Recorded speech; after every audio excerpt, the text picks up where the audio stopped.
So what are 3 key takeaways to better understand VA loan assumptions?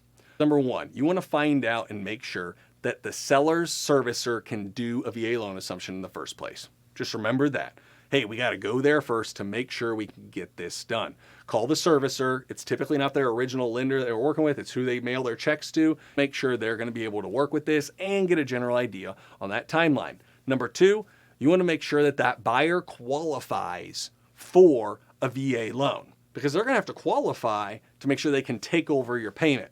So if you got someone coming to you going, hey, I would love to assume your loan, ask them, are you pre-qualified already? Because that can help give you some indication of if they're in good shape. So just remember, they still got to qualify. You can't just give it to your second best friend's cousin. You got to be ready for them to qualify. Then lastly, give yourself time.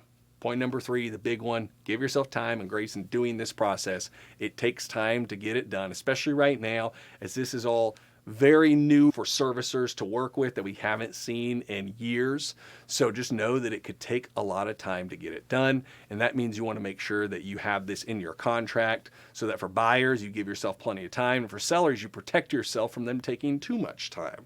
So keep those considerations in mind as you're going through this VA assumption process.